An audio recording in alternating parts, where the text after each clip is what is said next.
Hello fellow skeptics, I'm Luther Name, and this is the sixth video in the series of videos covering the topic, is there something wrong with modern physics, and if so, can we fix it? Now, my last video was mercifully short, it was mostly talk. In this one, we'll begin to get to exactly what some of the issues are in special relativity. You do recall that I showed you this book, which contains all the relevant relativity related publications that occurred as of 1923, and it has all the main players in there. Now, what that book points out is that they were struggling with new ideas and concepts at the time. The electron had just been discovered. They didn't really know what this small particle with the unit charge was, and you'll see that there was a great attempt in there to try and understand it. And relativity, especially as discussed by Hendrik Lorentz, really was what's an electron? How do we describe an electron? And so many of the concepts began to come out of an attempt at discovering what the electron was. And as a result, they were willing to grasp, I think, concepts that were totally off the wall at the time, may still be considered off the wall. Things like shrinkage in a direction of an object moving in a particular direction and shrinking in the direction of motion, time dilation, all these things that we associate with relativity. However, when Einstein came on the scene, he brought a different perspective. The fundamental postulates that he raised were that speed of light is constant no matter how you're moving relative to your detection or measurement of the speed of light. It'll always be a given fixed velocity, and that's called c. In addition, the notion was that all laws of physics were independent of the frame, or the motion of the frame. In other words, they were speed independent.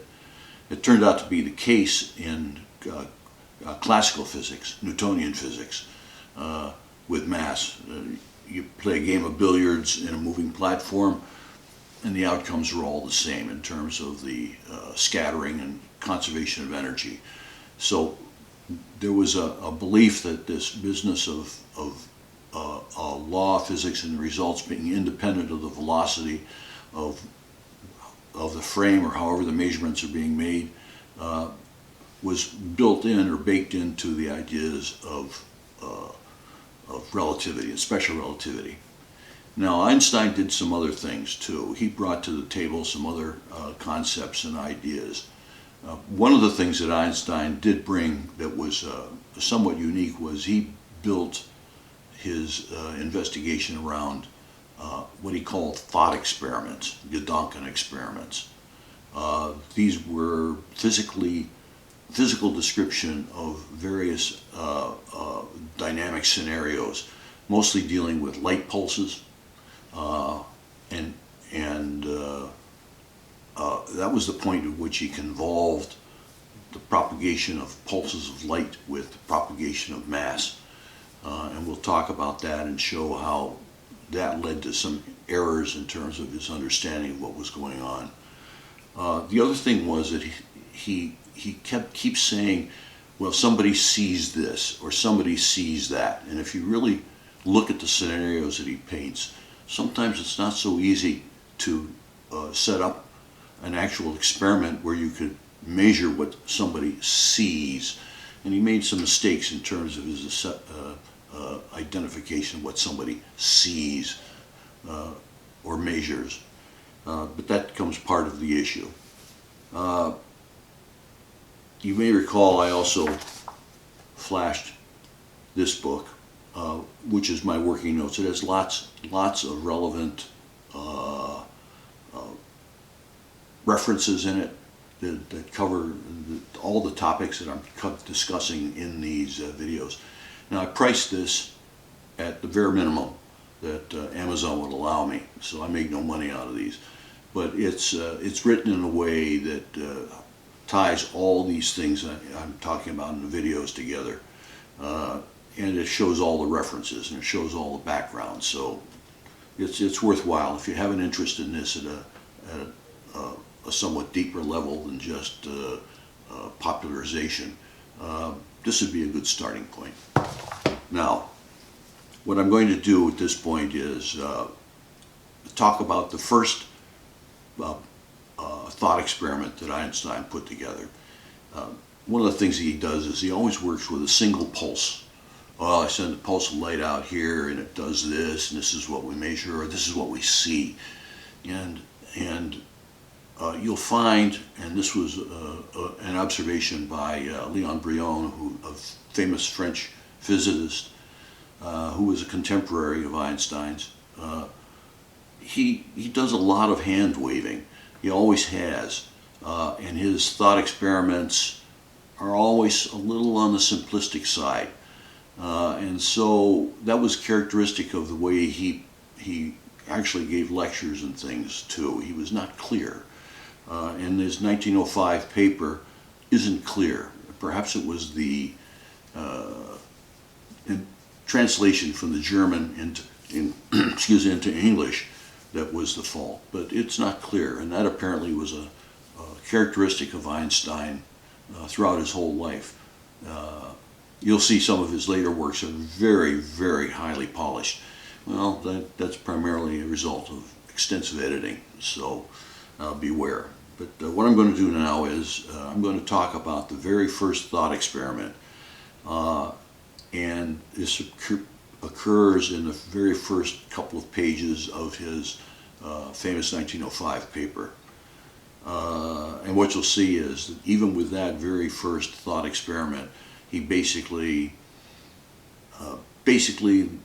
laid the groundwork for proving that relativity, in fact, is false. So with that, I'm going to begin to show you and talk through a series of view graphs that I have put together so that it becomes clearer exactly what I'm talking about and interpreting what Einstein was talking about. This is a depiction of the scenario in the first thought experiment that Einstein devised. It was to test and to produce a result consistent with simultaneity, which is what does an observer on a moving platform see versus what does an external observer who is not moving see or measure. In this particular case, we have a railroad car moving with constant speed v along a track. In modern scenarios, it might be an aircraft, it might be a spacecraft. Platform's length d. So what happens is a light pulse is initiated from external, could be internal though, because the speed of light is the same regardless of whether or not the source is moving or not. So a pulse is initiated, it goes down, hits the mirror, and then bounces back, and the light pulse sensor measures when it arrives. And so the clock starts when the pulse is initiated, and then it stops when the pulse is redetected. What happens is this. Platform is moving. At time 0, the pulse is launched. At time t1, the pulse reaches the forward mirror. At time t2, the pulse has been reflected back to the sensor. What we have then is to calculate what the round trip time of that light pulse is. And the idea is that if there's an effect from motion on, say, the length of the platform, then the external observer would measure a different time than would the internal observer. The assumption is that they're, in putting this expression together, and it's a simple algebraic model, that there are no effects related to the speed or motion of the platform. And of course, we use beta. These terms crop up in almost all of the modeling that's done with regard to relativistic effects. And beta is just simply the v, the speed of the platform, divided by c, the speed of light. Now, what happened is this. In 1887, Michelson and Morley performed an experiment. They were looking to see if they could measure the speed of the Earth, or the motion of the Earth around the sun. They did not find a result. Null result, meaning they called it and means no. Michelson and Morley hypothesized that the reason there was nothing seen was because the platform actually shrunk slightly in the direction of motion, according to some formula. However, what Einstein took that to mean was that the moving observer could not detect that they were moving, and therefore the round trip time for the moving observer should be just simply 2d over c. 2d the time, twice the distance of the platform back and forth, and divided by the velocity of the pulse of light, which is c. Using simultaneity and some other transforms that we'll discuss in a later video called the Lorentz transforms, he calculated that because of the speed, both the length d would shrink to a d prime, given by this expression, and the time t, the round trip time, would in fact be also shortened by that same factor. Now, the moving observer does know that this equation is a valid equation. So what he wants to do is test whether or not he can see this, the time, round trip time on the platform as being given by this expression. So what we do is very simple algebra. We just let this factor be some value f. And when we substitute in, what we find is that the t prime that we expect to measure is given by f times t1, and so forth. Therefore, putting them all together, we have t prime that the person on the platform would measure would be t prime plus t2 prime, and when we plug those numbers in, this is what we get. We get 2f. We get f times that function. In other words, it shows that it shrinks. However, the factor f, the shrinkage or contraction factor, exists in both sides of the equation. We can cancel it. Therefore, what happens is, rather than measuring the round trip time on the platform as being 2d divided by c, he measures this same expression as the external observer would measure.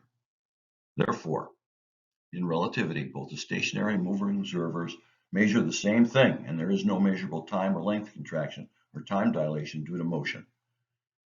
Just to reemphasize, this is what the onboard observer would calculate, and it doesn't equal 2d over c as hypothesized by Einstein. Therefore, the hypothesis is wrong, and special relativity as developed by Einstein using such scenarios is wrong. Now, we now, and because my background is technology, I was interested in technologies here. We've never been able to linearly measure velocity directly. We infer it from accelerometers and integrating the results from using accelerometers and clocks to measure the time. But now we have two ways of measuring the velocity directly using pulses of light, and they both use lasers. One uses a laser in a cavity dump mode, which generates strings of pulses that can be continually monitored for deviations in the pulse round trip time, and from these we find the speed and acceleration. Or alternatively, we can use a continuous wave laser, a CO2 laser, for example, with no lasing mirror adjustments. These adjustments were put in to keep the output power of the lasers constant. If you take that away, then what happens is, as the laser moves, we get a shift in the resonance and the lasing lines in the laser, and the power output shifts as the lasing line and as the lasing occurs across lines and jumps from one line to another. Fourier transforms identify the equivalence of the time perturbation and round trip time that we've calculated before with the round trip time and the perturbations associated with the phase change in the continuous wave. So we have new technology, and we have proven that at least using this scenario that Einstein could not have found the relativistic effects that he claimed. However, there's some other claims that he used later in developing his general relativity. And these were some other thought experiments that he put together to develop what he called the equivalence principle, which we won't discuss further here. That was that someone falling from a height in a vacuum, he said they could not distinguish their free fall condition from that of simply coasting far from a celestial object's gravitational influence. But in fact, someone falling from a height in a vacuum can distinguish their free fall because they can measure that they're falling, as opposed and their acceleration as they are falling, so they can find their acceleration. The other conjecture was that someone standing on a planetary surface could distinguish that they are not on an accelerating spacecraft. However, the issue is that he said they could not distinguish that. But in fact, if they know they're moving, then they're on a spacecraft, then they can measure the fact that they're moving. And from that, if there's any acceleration, they can determine by changes of velocity what the acceleration is. So they can distinguish that they're not standing stationary on a planetary surface.